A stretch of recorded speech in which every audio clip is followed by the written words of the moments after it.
Isang estudyante na si Hayato ang nasa unang taon niya sa Academy City Ship Little Garden. Siya ay may pinakamataas na score na 100 compatibility of all time at ngayon ay papunta na siya sa kanyang school gamit ang eroplano. Nang makababa na siya sa eroplano ay narinig niya ang dalawang babae na tumatawag sa kanya kaya natakot siya at tumakbo palayo sa dalawa. Iniwan niya ang dalawang babae na ang akala naman ay nasa ibang flight pa siya. Ginamit niya ang kanyang GPS upang matagpuan ang campus ng kanilang eskwelahan. Pagdating niya doon, nakakita siya ng ibang mga mag-aaral na nag-uusap. Isang babae ang biglang nakakilala sa kanya at ginawan siya ng eksena dahil siya pala ang may pinakamataas na score sa kanilang campus kaya sikat siya sa ibang mga estudyante. Nagulat siya sa atensyon kaya tumakbo siya at nagtago sa likod ng pader. Hindi pa siya nakakahinga nang maabutan siya ng ibang estudyante na biglang may yamakap sa kanya ng mahigpit. Dahil dito ay bumagsak sila pareho at nagpakilala ang estudyante bilang Emilia at nag-alok na maging magkaibigan sila. Lahat ng mga estudyanteng nasa unang taon ay nagtipon sa meeting hall kung saan sila binati ni Erica, ang Student Council Vice President, Liddy Steinberg, ang kapitan ng Little Garden at si Claire, ang presidente ng Student Council. Habang nagsasalita ang mga ito ay biglang nagbukas ang pinto at pumasok sina Noah at Leo, ang dalawang babae na naghihintay kay Hayato sa airport. Bagamat humingi sila ng paumanhin sa pagiging late ay nagpasya si Claire na paalisan sila bago pa man makapagsalita si Hayato. Kinriticize ni Emilia ang desisyon ni Claire kaya napagpasyahan ni Claire na paalisin din si Emilia. Sa wakas, nagsalita na rin si Hayato upang depensahan ang dalawang babae at ipaliwanag na siya ang dahilan kung bakit sila na late. Hinamon ni Claire si Hayato sa isang laban at kung sakaling siya ang mananalo, iibahin nito ang kanyang desisyon tungkol sa pagpapalayas sa dalawang babae. Matapos ang meeting, dinala ni Emilia si Hayato kay Charlotte, ang pangunahing technologist sa Little Garden at kaibigan ni Emilia. Pagkatapos niyang magpakilala, ipinakilala rin ni Charlotte ang kanyang talented assistant at si Lisa, isang autonomous computer na nagkokontrol sa lahat ng bagay sa Little Garden. Binigyan din niya si Hayato ng 100, ang tanging epektibong sandata laban sa mga savage na maaaring gamitin ng mga slayers tulad ni Claire, Liddy, at Erica. Ipinaliwanag rin niya na ang 100 ay nagbabago ng anyo ayon sa kung sino ang gumagamit nito. Kahit na iba't iba ang anyo at paraan ng pakikipaglaban ng mga 100, iisa ang kanilang layunin, protektahan ang sangkatauhan. Pagkatapos lumabas sa laboratory ni Charlotte ay nagbihis sina Emil at Hayato sa kanilang variable suits at nagsimulang mag-ensayo. Natuklasan nila na ang 100 ni Hayato ay ang Flying Swallow habang ang kay Emilia ay Arm Shroud. Matapos ang matagal na pagtetraining ay nasisiyahan si Emilia sa mga resulta at sinabi kay Hayato na kaya na niyang manalo sa duel. Pagkatapos ng ensayo ay tumawag si Hayato sa kanyang kapatid na nasa sa hospital para humingi ng sorry dito dahil siya ay natagalan. Humiling si Karen na humalik sa noo nito at pagkatapos ay pinabalik na niya ang kanyang kuya sa kwarto nito. Nagulat naman si Hayato na makita niya si Emilia na nasa kwarto niya at nakabalot lamang ng tuwalya. Nahihiya si Emilia nang makita siya ni Hayato kaya pinaalis niya ito pero sinabi ni Hayato na silang dalawa ang mag-roommates. Humiling si Emilia kay Hayato na tanggalin ang kanyang uniform para maayos niya ang kanyang badge nang bigla namang matusok ng karayom si Emilia. Nag-aalala si Hayato kaya sinipsip niya ang daliri nito. Nakita ni Emilia ang kanyang reaksyon at ipinaliwanag ni Hayato na naaalala niya ang isang pag-atake sa kanila noong nakaraan at ngayon ay hindi na niya kayang makita ang sinuman na masaktan. Sa kasunod na araw ay ipinakilala ng host si Hayato at si Claire upang labanan ang isa't isa.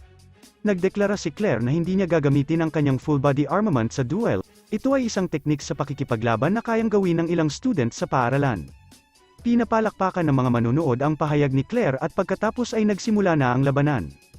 Inatake nila ang isa't isa kaya pareho silang natamba.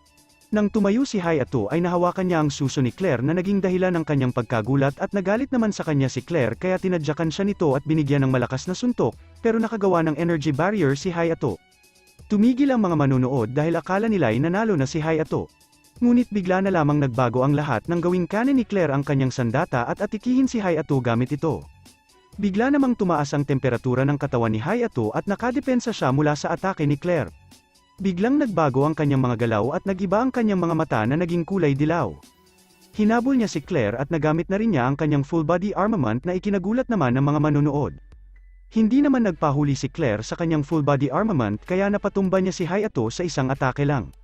Pumunta si Emilia upang tulungan siya at sinisi niya si Claire dahil sa hindi ito tumiyupad sa pangako na hindi gagamit ng full-body armament.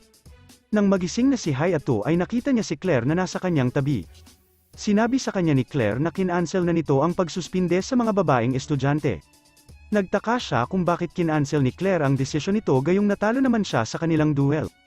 Nang bumaba siya ng kama ay nakita niya si Emilia na nagagalit kay Claire dahil sinubukan nitong saktan si Hayato. Sinabi naman ni Claire na humihingi siya ng paumanhin at umalis na rin ito. Kinabukasan ay nagpa siya si Hayato na pumunta sa business district ng Little Garden upang mag-lunch. Sa Central ay inamin ni Emilia na gusto niyang mag-date sila ni Hayato na ikinagulat naman ni Hayato. Dahil dito ay dinala siya ni Emil sa isang beach na mukhang puntahan ng mga nagde-date. Yun nga lang ay biglang tumawag si Karen, ang kapatid ni Hayato. Nagtanong ito kung may kasama siyang babae kaya sumagot si Hayato nang wala pero hindi naniwala si Karen dahil nakikita niya sa kanyang mga cards na may maitim na anino ng isang babae ang kasama ng kanyang kapatid. Hindi rin nagtagal ay dumating si Karen sa beach at nakita niya na kasama niya si Emilia. Habang naglalakad-lakad ang tatlo ay nakakita sila ng mga poster at ad tungkol sa Hiroshima. Si Sakura ay isang sikat na pop star at idol ito ni Karen at magkakaroon ito ng isang concert sa isla ngayong araw. Pumunta sila sa isang cafeteria para mag-lunch at doon nakita nila si Claire, Liddy at Erica. Nag-alok ang president kay Hayato na sumali sa isang special unit. Ang mga mission ni Hayato ay ang pagbabantay sa iba't ibang pasilidad, pagiging bodyguard, at tunay na pakikipaglaban sa mga savage.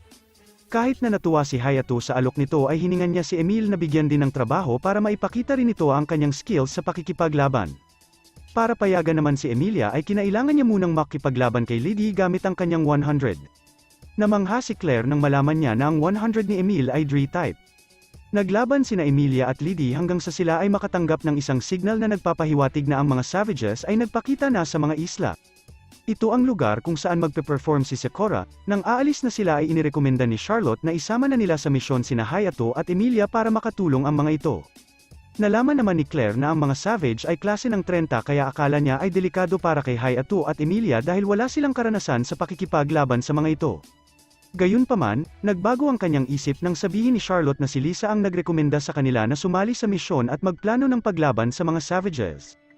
Tumalon na sina Claire, Liddy, at Erica mula sa eroplano, una nilang inalis ang paningin ng mga savages at pinaulanan ng mga hundreds upang matalo nila ang mga ito. Magkasama namang tumalon sina Hayato at Emilia na magka-holding hands at nagpaputok ng smoke screen para makalapit sila sa savage. Sinubukan ni Hayato na atikihin ng paulit-ulit ang core ng savage pero hindi niya magawang maabot ang core nito. Si Emilia naman ay nagpalit ng weapon at tinamaan niya ng kanyang arrow ang core ng savage. Sa kasalukuyan ay si Claire at ang mga babae ay pinipilit na patumbahin ang isa pang savage pero hindi nila ito magawa. Nang dumating sina Hayato at Neil para tumulong ay inutos ni Claire sa kanila na huwag makialam. Gayunpaman maagang nalaman ni Claire na nauubos na ang kanyang lakas at naapektuhan siya ng pakikipaglaban kay Heath habang siya ay nakatayo sa field. Nilabas ng savage ang nakamamatay nitong kuko at papatayin na sana siya pero nailigtas siya ni Hayato. Samantalang si Emilia naman ay nagtatangkang tapusin ang savage pero tinamaan siya nito kaya natanggal ang kanyang kasuotan at nakita ang kanyang dibdib. Nang makita siya ni Hayato ay naalala niya ang babaeng kasama niya noon sa pakikipaglaban sa mga savage ilang taon na ang nakalilipas. Naalala niya ang buhok, mga mata, ngiti, katawan, at pangalan ng babae. Naalala rin niya kung paano niya tinanggal ang lason sa katawan nito upang mailigtas ang buhay ng babae. Nang malaman niya na hindi pala lalaki si Emilia ay sinagip niya ito at tinawag na siyang Emilia Hermit. Napaluha si Emilia nang makilala siya ni Hayato sa kanyang full-body armament. Hiniling din ni Hayato kay Emilia na umalis na bago pa siya mawala ng kontrol sa kanyang kapangyarihan. Bago siya umalis ay hinalikan siya ni Emilia sa labi pagkatapos ay nagawa niyang sirain ang core ng savage. Matapos ang labanan ay nabigla si Claire nang malaman niyang hindi lalaki si Emilia at sumang-ayon na panatilihing sikreto ang bagay na ito. Pero pinalipat niya ng kwarto si Emilia para hindi na maging roommate si Hayato. Yun nga lang ay kinabukasan nang pumunta siya kay Hayato, nakita niya ang dalawa na naglalambingan sa kwarto ni Hayato. Lumapit si Hayato kay Claire para mag-explain pero natapid siya ng paa ni Emilia kaya napasubsob siya at natambak kaya nahawakan niya muli ang dibdib nito. Na-cancel naman ang gaganaping concert sana ni Sakura sa Zai Islands dahil sa mga savages na nakatira sa isla na ito. Humiling ang assistant ni Sakura sa student council na magtalaga ng bodyguard na si Hayato para kay Sakura. Nabigla si Hayato nang malaman na siya ang hiniling ng pop star idol na maging personal na bodyguard nito. Nalaman rin nila na mayroong hindi bababa sa 3 savages sa Zai Islands na hindi pa natatagpuan sa kanilang nakaraang misyon. Nagmadali siya upang ipaalam sa kanyang kapatid ang tungkol sa kanyang espesyal na misyon. Sobrang excited ni Karen at sinabihan niya si Hayato na habang nag-check ng kanyang mga cards ay nalaman niya na dapat mag-ingat si Hayato sa mga babae na nasa tubig. Ilang araw pa ang nakalipas, pumunta si Hayato sa airport upang sunduin si Sakura na mas praktikal pala kaysa sa inaakala niya. Sa katunayan, hiniling ni Sakura kay Hayato na huwag maging sobrang formal sa kanya. Nahulog siya kay Hayato at nag-alok na magpakasal sila upang maging mag-asawa na magtataas ng kanilang reputasyon bilang mga diva ng mundo at mga magaling na slayer na nagligtas sa Zai Islands. Dahil naman sa alok ni Sakura ay nahihiya si Hayato at sinuggest na magpalit sila ng pag-uusapan kaya inalok niya si Sakura para lumabas. Excited si Sakura pero gusto muna niyang maligo. Habang nasa CR ay kumakanta si Sakura at naalala ni Hayato na kinakanta rin ni Karen ang kantang yun. Humiling si Sakura kay Hayato na dalhin ang PDA para may record niya ang tono ng kanta at pagpasok niya ay nakita pa niya ang isa pang pagkakatulad nila ni Karen dahil parehas silang nag-iiwan ng kanilang damit sa sahig. Habang naliligo si Sakura ay binuksan niya ang pinto ng banyo at nakita niya si Hayato. Parehong nagulat ang dalawa at nadulas si Sakura at natanggal din ang kanyang towel sa katawan. Nahiya silang dalawa at naalala ni Hayato ang payo ni Karen na umiwas sa mga babae na nasa tubig. Ipinakita ni Sakura kay Hayato ang kanyang sariling fairy tale gamit ang 100 at nagsimula na itong lumipad. Natuklasan ni Hayato na ang kanyang skills ay kakaiba. Siya ay isang field control type na slayer na maaaring lumikha ng kakaibang field sa loob ng maikling panahon at makagawa ng isang ilusyon para makalipad. Ganun pa man ay hindi siya makakalikha ng mga armas. Habang nag-uusap sina Charlotte at Mime ay nalaman ni Hayato na minsan ay iniligtas ni Charlotte ang buhay ni Sakura mula sa isang mahirap na sitwasyon. Pagkatapos ng mahabang araw ay nakatanggap si Hayato ng tawag mula kay Claire at sinabi nito na pumunta sa kanyang summer house kinabukasan. Bago yun ay pumunta siya sa public bath upang maligo kung saan nakita niya si Emilia na mag-isa. Iniimbita siya ni Emilia na maligo kasama niya at ipinakita ang kanyang peklat sa kanyang dibdib na unti-unting nawawala. Iniimbita din ni Hayato si Emilia na lumabas at maglakbay sa Z Islands. Nakita natin ang tatlong taong may dilaw na mga mata na nagpaplano ng isang bagay laban sa Little Garden. Nakita rin natin si Sakura na nag-iisip tungkol sa mga salita ng kanyang ina, na ang musika ay may kapangyarihan upang magpasaya ng mga tao. Kinabukasan ay bumisita na si Hayato kay Claire sa kanyang summer house kung saan nakita niya sina Claire, Erica, at Lydie na naka-swimsuits. Nagkakahiyaan na naman nang hindi alam ni Claire na nagtanggal na ng bra si Erica upang mag-apply ng sunscreen lotion at nagpakita ng kanyang hubad na katawan. Matapos ang lahat ng kaguluhan ay hiningi ni Claire kay Hayato na maging mas maingat sa pagbabantay kay Sakura dahil ninakaw ang isang variable stone sa gitna ng kaguluhan na nag-umpisang magpakita ang tatlong savages sa Z Islands. Nag-propose rin siya ng isang swimming contest pero tinanggihan ito ni Hayato. Matapos ang awkward na pakikipagkita kay Claire, pumunta si Hayato kay Emilia na ngayon ay maganda at nakasuot ng magandang damit. Nag-aalala si Hayato na baka makita silang magkasama pero ayon naman kay Emilia ay malayo sila sa Little Garden. Nag-shopping sila ng magkasama at bumili ng mga regalo para sa isa't isa. Dito rin nila nakita sina Fritz at Ria na papunta rin sa store kaya nagtago sila hanggang makaalis ang mga ito. Gusto ni Emilia na magpabili ng mga inumin para sa kanila pero tumawag si Claire kay Hayato at nagsabing nawawala si Sakura sa hotel room.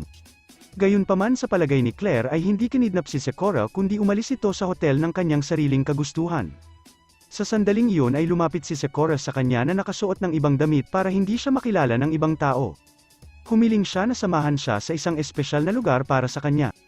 Dinala ni Sakura si Hayato sa Grand Canyon na dating espesyal na lugar para sa kanyang ina. Nang simulan ni Sakura ang kumanta ay pinuri ni Hayato ang kanyang boses at sinabi na kumakanta rin ng ganoong kanta ang kanyang kapatid. Biglang naalala ni Sakura na nang namatay ang kanyang ina ay nakilala niya sa isang shelter ang dalawang magkapatid na pumupuri sa kanyang kakayahan sa pagkanta na naging dahilan para ituloy niya at pagsikapang mapabuti ang kanyang pagkanta. Binago ng magkapatid ang kanyang buhay at na-realize niya na sila ay sina Hayato at Karen. Ikinwento niya sa kanya ang pangyayari at pareho silang naging emosyonal. Ipinagpatuloy ni Sakura ang kanyang kwento tungkol sa kanyang nakaraan, na nagpapaliwanag na pagkatapos mamatay ng kanyang ina ay dumating ang kanyang ama na hindi pa niya nakikita at kinuha siya. Hindi na nagtanong ang kanyang ama at ibinenta siya sa isang research facility para sa mga slayer na nasa gitna ng gyera, kung saan siya at iba pang mga bata ay binigyan ng isang bakuna na gawa sa mga likido ng mga savage. Sa nag-utos ng direktor ng laboratory na si Vitaly, pinagaling ng fluid na ito si Sakura pero nagpatuloy sila sa paggawa ng bakuna kahit may mga side effects ito sa mga bata. Ang layunin ni Michaelis ay hindi upang lunasan ang sakit kundi upang gawing slayers ang mga tao sa pamamagitan ng artipisyal na paraan. Si Sakura ay kumakanta para magpatahimik ng mga bata, ngunit isa-isang namatay ang mga ito at natira si Sakura na nasagip ni So at Charlotte. Gayunpaman, kahit na mayroon siyang 100, hindi kayang lumaban ni Sakura sa mga savages. Matapos makinig sa kanyang kwento, inamin ni Hayato na siya rin ay isang variant, pero naging ganito siya dahil sa isang aksidente. Sumakay sina Sakura at Hayato sa isang bus papuntang Central. Sa daan ay inatake ng isang Savage ang bus gamit ang deadly claw nito.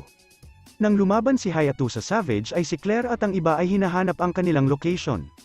Nag-request sila ng tulong para sa mga Slayers na malapit sa lugar at umaasa na matatagalan ni Hayato ang Savage gamit ang matibay na depensa ni Sakura. Nagawa namang makatagal sa laban ni Hayato pero may isa pang Savage na dumating at inatake na ulit sila. Hindi kayang madepensahan ng maayos ni Sakura si Hayato kaya pareho sila nitong natamaan. Swerte namang dumating sina Fritz, Ria at Emilia at binaril ang Savage. Nagawang maatake ni Emilia ang Savage pero agad din naman itong nag-regenerate.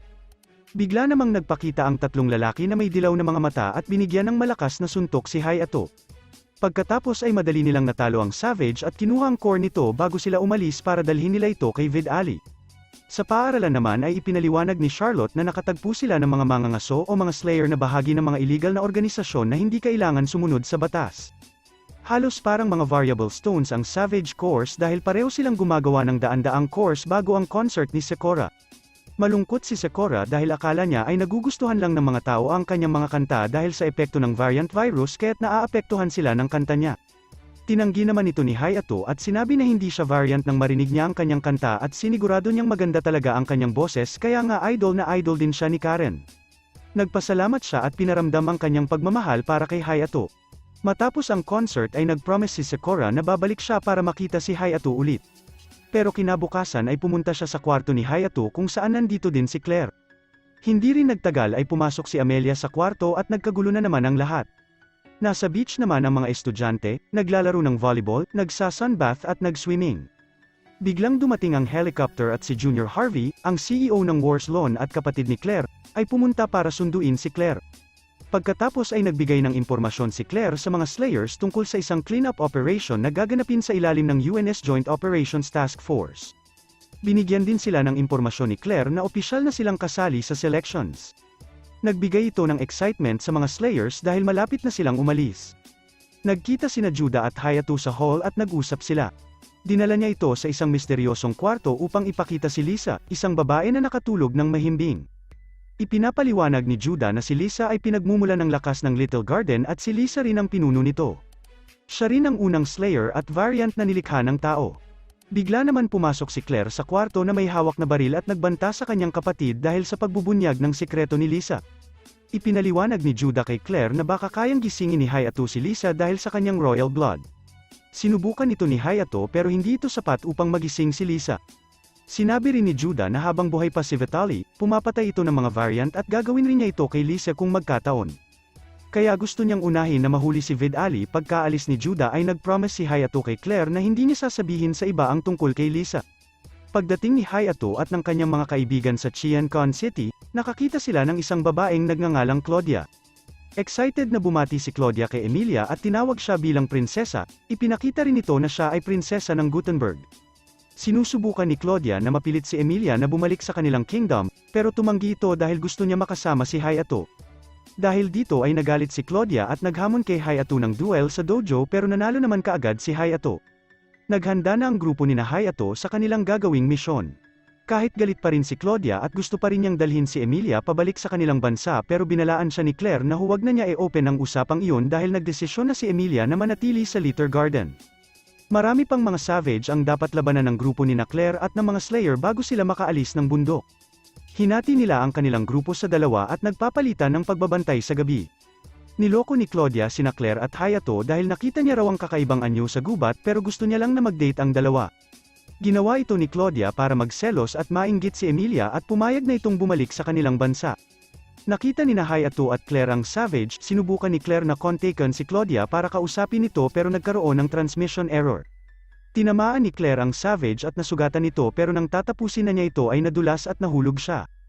Nang aatakihin na siya ng Savage ay niligtas naman siya ni Hayato at tinapos na rin ang Savage. Pagkatapos nito ay pumunta si Hayato at si Claire sa isang lawa kung saan siya naligo at kinwento kay Hayato kung paano ipinanganak si Lisa. Ang taong nag-alaga dito ay ang kanilang ina na nag-inject ng mga Savage's fluid. At dahil dito ay ipinanganak si Lisa bilang isang variant, dahil habang lumalaki siya ay nagpakita ng napakabihirang talento bilang isang Slayer. Gayunpaman, isang araw ay inilabas niya ang malakas na kapangyarihan para iligtas si Claire mula sa isang Savage. At mula noon ay hindi na nagising si Lisa mula sa pagkawala ng malay nito pero patuloy pa rin naman ang pagbibigay niya ng energy para mabuhay ang Little Garden. Sinabi rin ni Claire kay Hayato na siya lamang ang namumuno sa Little Garden para bantayan si Judah at hindi magamit si Lisa bilang isang kasangkapan. Pagkatapos nito ay nakatanggap siya ng tawag mula kay Fritz at sinabing inatake sila ng 3 Slayer at pinatumba ang lahat. Pumunta kaagad sina Claire para iligtas ang grupo ni Fritz at sinabihan ng 3 hunters na tumigil na sa pakikipaglaban sa kanila dahil hindi kasing lakas ng full body armament ang kanilang variant energy. Nangako siya na hindi nila ito sasaktan kung sasuko sila at magbibigay ng impormasyon tungkol kay Vid Ali. Gayunpaman, nang magsimula ang ulan ay nabawasan ang kapangyarihan ni Claire at ginamit ito ng mga hunters kaya nagawa nila itong matalo. Nang papatayin na nila si Claire ay dumating na ang ibang Slayers kaya naging 5 versus 3 na ang laban. Nakiusap si Claire sa mga ito na sumuko ng isa pang beses pero tinanggihan siya ng mga hunters. Lumalaban si Emilia laban sa 2 hunters na sina Net at Macri habang si Hayato ay nakikipaglaban kay Crovy. Nang labanan niya ito ay nakakita siya sa mga alaala ni Cross kung paano sila binugbog kasama ng mga babae noong kanilang kabataan at kung paano si Vitaly ay nangako na palayain sila sa pamamagitan ng pag-inject sa kanila ng isang dilaw na fluid. Biglang dumating ang isang savage at humiling si Crovy na itigil muna ang kanilang paglalaban.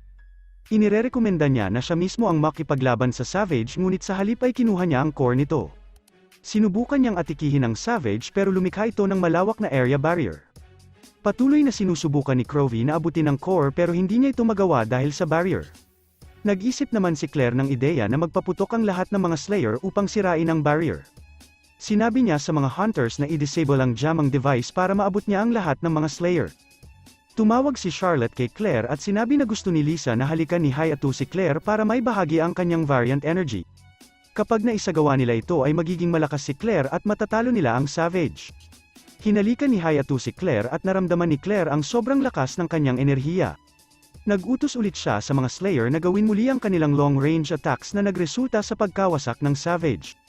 Binigyan din ni Hayato ng suntok ang Savage kaya nasira na ito at lumubog sa tubig.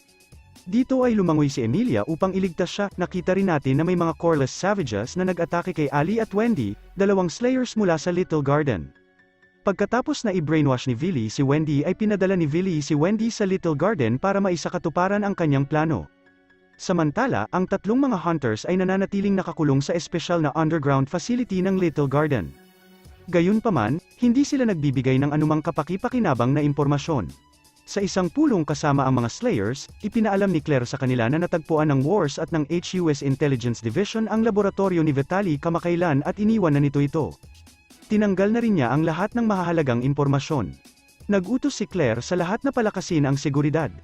Nagpaalam din si Claire sa mga Slayer na nakahanda na sila para sa Gardens Festa, isang school festival na nagdiriwang ng paglulunsad ng Little Garden. Si Sakura ay magkakaroon din ng performance gamit ang kanyang secret weapon.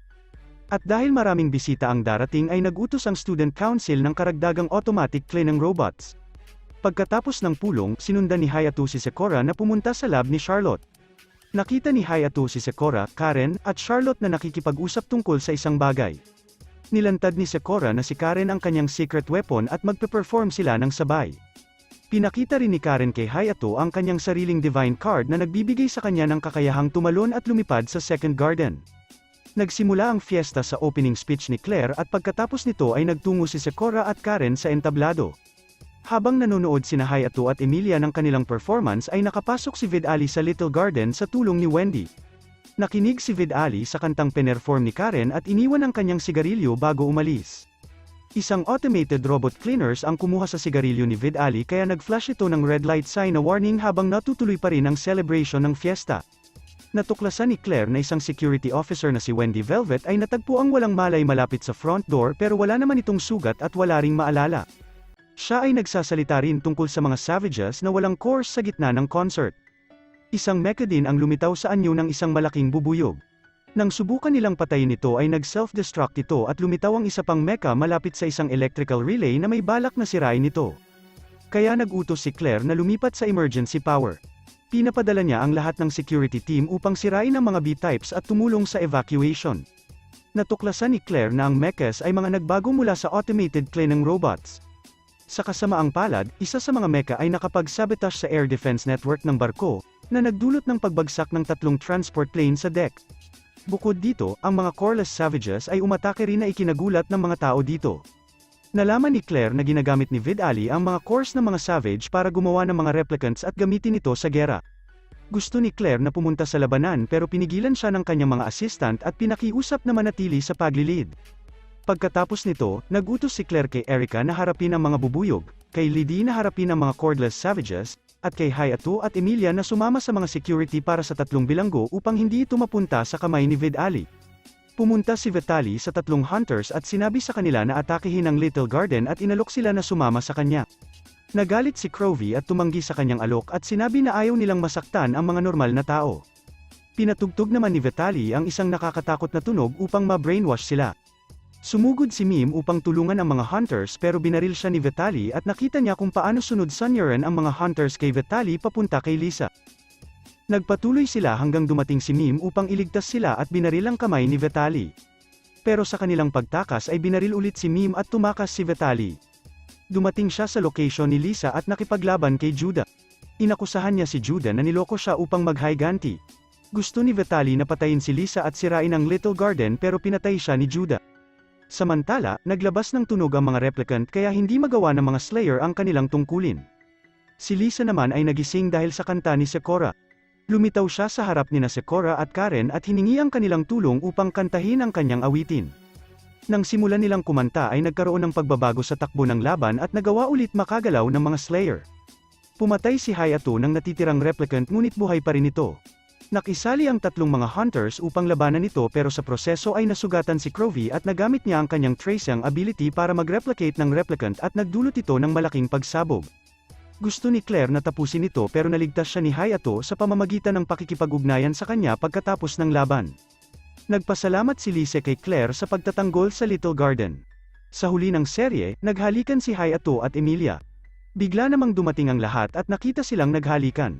Galit na galit si Claudia at tinawag si Emilia na prinsesa at ibinunyag ang kanyang tunay na pagkatao. Habang nagulat ang lahat na si Emilia ay isang babae at prinsesa ay nagselos naman si Claire at binaril si Hayato at Emilia gamit ang kanyang weapon.